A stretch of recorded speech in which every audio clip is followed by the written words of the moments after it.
हम विनोद यादव आप समस्त भोजपुरिया श्रोता समाज के प्रणाम करतनी और महाशिवरात्रि के पर्व पर एगो भजन लेके आइल बानी जौन हमनी के भोले बाबा के बारात के वर्णन बा। आई बारात में कैसन कैसन लोग आइल बा।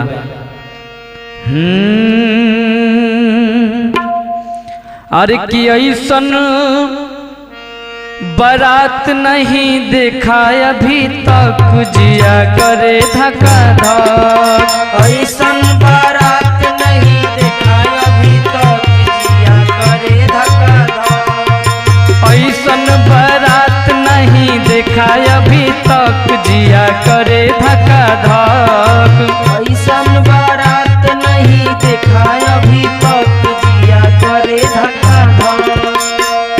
देखिए वो जाके लोग का कहतरन देख देख के। कौनों के एक आँख कौनों के कोना, कौनों के एक आँख कौनों के कोना, कौनों के एक आँख कौनों के कोना। कौनों के एक आँख कौनों के कोना।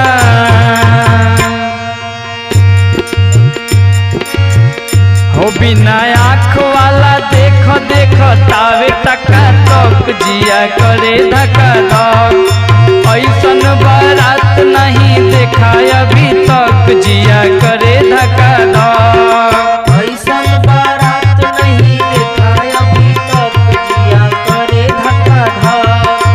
ऐसन बारात नहीं देखा अभी तक जिया करे धक्का धक। कौनों के एक मुंह कौनों के कोना, कौनों के एक मुँह कौनों के कोना, कौनों के एक मुँह कौनों के कोना। कौनों के एक मुंह कौनों के कोना। हो बिना मुंह वाला देख खाए जात भका भक जिया करे धक्का धक। ऐसन बारात नहीं देखा अभी तक जिया करे धक्का धक। ऐसन बारात नहीं देखा अभी तक जिया करे धक्का धक। ऐसन बारात नहीं देखा अभी तक जिया करे धक्का धक। और कैसे बा। भूतवा परेत बैताल लेके अइले, भूतवा परेत बैताल लेके अइले, भूतवा परेत बैताल लेके अइले। भूतवा परेत बैताल लेके अइले। बर बाट बौरा है में नइखे कौनो शक जिया करे धक्का धक।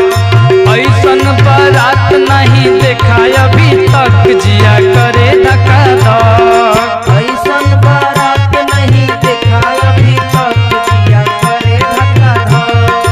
ऐसन बारात नहीं देखा अभी तक जिया करे धक्का धक। अब तो नारद जी के चिरकी नोचाई, अब तो नारद जी के चुड़की नोचाई, अब तो नारद जी के चुड़की नोचाई।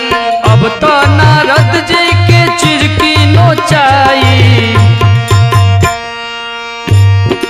गौरा के हमरा बिगड़ गईले लक जिया करे धक्का धक। ऐसन बारात नहीं देखा अभी तक जिया करे धक्का धक। ऐसन बारात नहीं देखा अभी तक जिया करे धक्का धक। ऐसन बारात नहीं देखा अभी तक जिया करे धक्का धक। ऐसन बारात नहीं देखा अभी तक जिया करे धक्का धक।